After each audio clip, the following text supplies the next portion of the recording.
This was painful to make, a ranking of every field-about NPC, except for reskins and ones only available during holidays. The way the NPCs will be ranked are by how much they add to the game. That is really it. I will also group NPCs that are basically the same together. I'm probably going to miss some obscure ones though. 50. Billy Ray Joe.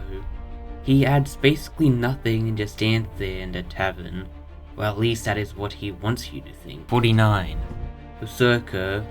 Only on Archipelago in a single road camp, very out of the way due to the redesign to make it smaller.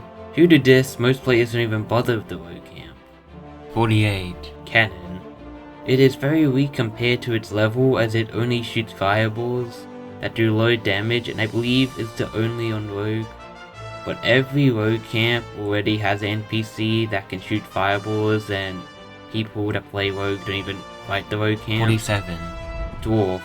Generic enemy in underground. They could have just put golems or whatever. Not much would be lost if they were removed. 46. Golden Brute.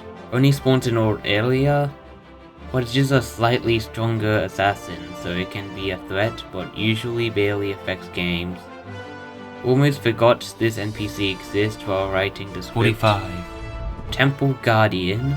Incredibly strong rogue mini-boss in Ragnarok.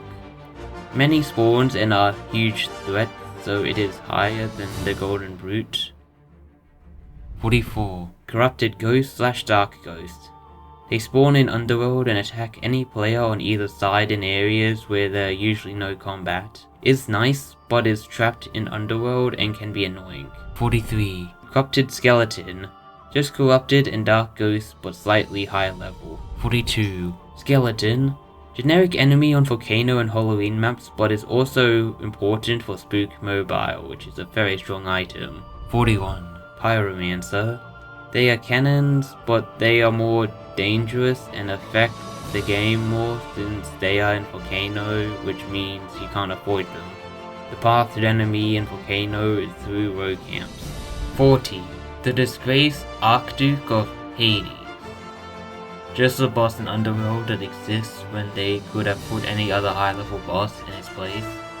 Definitely the most pointless boss. 39. Ice Princess. Used to be very unique NPC, but now many NPCs have the same ability, and I don't think it even spawns anymore. For a while it was the only way for orcs to get ice handles and chisels. Not anymore, though. 38. Baby Demon. Basically the biggest threat to the player from the demon faction in Underworld. Makes it far more challenging to take the demon camp. But that's it. 37. Supreme Sorcerer. Far more powerful than the baby demon, makes it basically impossible to solo the rogue camp with it in it without dying. Unfortunately, it was removed from Kingdom and trapped in old area, so now the defensive tower is too easy to take. 36. Light Axeman. Strong NPC on Ragnarok that gets summoned by another NPC, and is important for the most expensive spell in Field of Battle. They also summon a lot in Ragnarok, meaning they can easily overrun and kill players and bosses. 35. Amber Seekers. Just minions of a stronger NPC. 34. King of the Underworld. This is what the Amber Seekers spawn with. It is a very powerful NPC.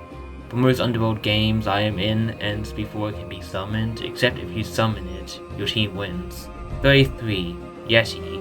It is what the King of the Underworld was based on. Yeti has a similar problem of rounds ending before it can be summoned though. But again, if you manage to summon it, your team basically wins. 32. Rock Monster.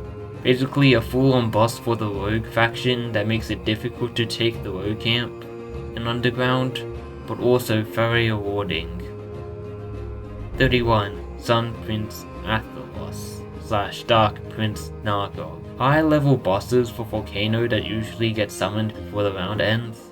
They also have my two favorite boss themes and are the highest level ones. 30. Dragon. Spawns in unavoidable Volcano rogue camps and is very strong. It always affects a game on Volcano positively for the team holding the rogue camps. 39. Shogula / Nogula / Bogula. Fast bosses that appear on multiple maps but are never worth getting over others unless you have no other choice or are already fighting in the enemy base.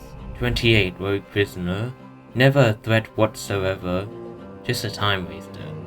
Annoying when you just want to capture the rogue camp as fast as possible. 27. Catapult.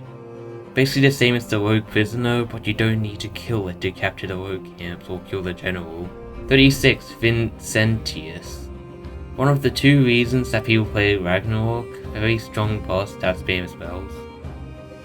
25. Castellan. The other reason people play Ragnarok, they just immediately summon him and fight him. He also summons more enemies than the Vincentius once he took enough damage. 24. Ice Golem / Ice Knight. Excluding Christmas events, since Ice Princess was removed, they're the only way to get ice handles and chisels. You need them to get a ice gem. 23. Elite Knight / Grandmaster. Basically just giants / tyrants with slightly different stats and came later. Like barely a difference. Why did they exist? 22. Corcoran Elite / Arcane Guardian. Similar to the previous one, their purpose can easily be done by others that existed before them, like the Royal Guards and Elite Blade Masters. 21. Megathron / Dread Pirate Fakar. Just bosses that don't appear on enough maps to be on the same level as most others. They're higher than like Bogura though. 20. Rogue Golem. Weaker versions of the Rogue Warrior. 19. Rogue Assassin. They do the most damage but are fast but low health. You should try to kill them first in most cases. 18. Sorcerer. They hinder your mobility, which makes it easier for the other rogue enemies to kill you. The fireballs don't matter whatsoever. 17. Rogue Warrior. The biggest rogue threat in most maps with rogue camps. 16. Assassins. Human and orc assassins are fast and can get good damage done, but usually don't stand a chance against players and are easily killed due to low health. 15. Smasher / Royal Knight. You don't fight them often outside of the enemy base and are never a threat. 14. Blade Master / Guard. Basically the same. Most fights against them are in the enemy base and are very one side on your side. If you're wondering why the gangs are high, of course they're basically on every map. 13. Lieutenant Morgan / Corcoran Overseer.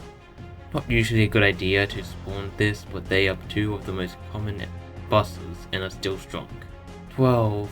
Prince Hadrian / Argag the Destroyer.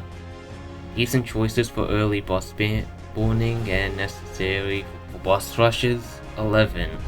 Champion Hawklight / High Chieftain Shuru. Strongest bosses on most maps and most important for boss rushing. 10. Skeleton King / Commander Modius. The two greatest bosses to summon. Decent strength with a low cost compared to its level. 9. Archer. Very good for countering flying players but get killed very quickly. 8. Mage. Archers but more accurate and slightly higher level. 7. Knight / Warrior. Good swarm and very important for low level players to progress. 6. Captain / Warlord.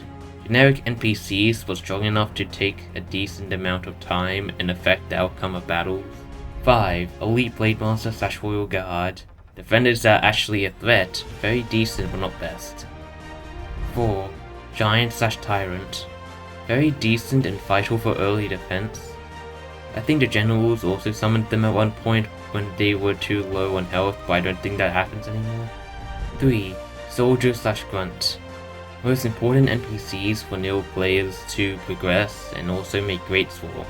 2. Demon. One of the most powerful NPCs and the first in the Demon faction. Only enemy that attacks Tevin, and for a while it was the only way to get legendary gems, which are important for late game weapons, and it's still the best method. 1. General. The round ends once they die, the main objective is to kill them. They are very strong and there is an entire class around them. The game wouldn't work without them.